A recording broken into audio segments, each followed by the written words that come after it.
एक समय की बात है, भगवान शिव और देवी पार्वती नारद मुनि के साथ पृथ्वी भ्रमण पर आए। उस दिन संयोग से चैत्र मास की शुक्ल पक्ष की तृतीया तिथि थी। इस तिथि को गौरी तृतीया के नाम से भी जाना जाता है। जब ग्राम वासियों को पता लगा कि भगवान शिव देवी पार्वती के साथ गांव में पधारे हैं, तो गांव की निर्धन महिलाओं के पास जो जल, फूल और फल उपलब्ध था, लेकर भगवान शिव और देवी पार्वती की सेवा में पहुंचे। देवी पार्वती और भगवान शंकर उन निर्धन महिलाओं की सेवा और भक्ति भाव से आनंदित हुए। देवी पार्वती ने उस समय अपने हाथों में जल लेकर उन निर्धन महिलाओं पर सुहाग रस छिड़क दिया।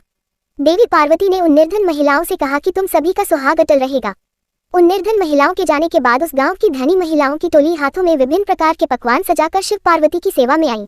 देवी पार्वती की ओर देखकर भगवान शिव ने कहा कि तुमने तो सारा सुहाग रस निर्धन महिलाओं में बांट दिया है, अब इन्हें क्या दोगी। देवी पार्वती ने तब भगवान शंकर की ओर देखकर कहा कि उन निर्धन महिलाओं को मैंने ऊपरी सुहाग रस दिया है, इन धनी महिलाओं को मैं अपने समान सौभाग्य का आशीर्वाद दूंगी।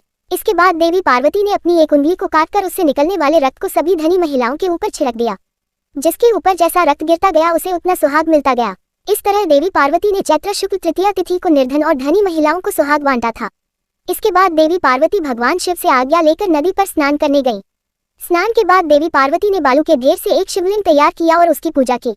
पूजा के बाद देवी पार्वती ने शिवलिंग की प्रदक्षिणा की। इसी समय उस शिवलिंग से शिवजी प्रकट हुए और देवी पार्वती से कहा कि आज के दिन यानी चैत्र शुक्ल तृतीया के दिन जो भी सुहागन महिलाएं शिव और गौरी पूजा करेगी उसे अटल सुहाग प्राप्त होगा। इधर शिवजी की पूजा करते हुए देवी पार्वती को काफी समय हो गया, तो वह लौटकर वहां आए जहां पर शिवजी विराजमान थे। देवी पार्वती से भगवान भोलेनाथ ने पूछा कि काफी समय लग गया आने में।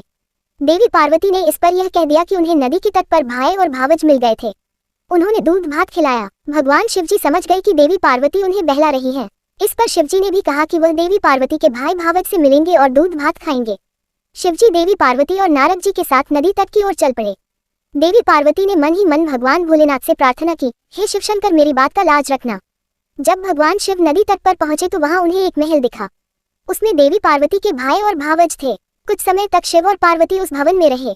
फिर देवी पार्वती ने भगवान शिव से कैलाश चलने की जिद की, लेकिन शिवजी जाना नहीं चाह रहे थे, तो देवी पार्वती अकेले ही वहां से विदा हो गई।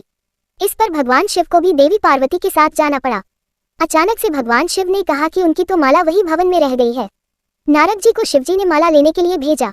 नारद जी जब नदी तट पर पहुंचे तो वहां न तो भवन था, न देवी पार्वती के भाई भावज थे। उन्हें एक पेड़ पर भगवान शिव का माला लटका मिला। नारद जी माला लेकर शिवजी के पास गए और माला देकर बोले, प्रभु ये कैसी माया है, जब मैं माला लेने गया तो वहां पर भवन नहीं था, बस जंगल ही जंगल था, एक पेड़ पर माला लटका मिला। इस पर शिव पार्वती मुस्कुराए और बोले कि यह सब तो देवी पार्वती की माया थी। इस पर देवी पार्वती ने कहा कि यह मेरी नहीं, भोलेनाथ की माया थी। नारद जी ने कहा कि आप दोनों की माया आप दोनों ही जाने। आप दोनों की जो भक्ति भाव से पूजा करेगा उनका प्रेम भी आप दोनों जैसा बना रहेगा।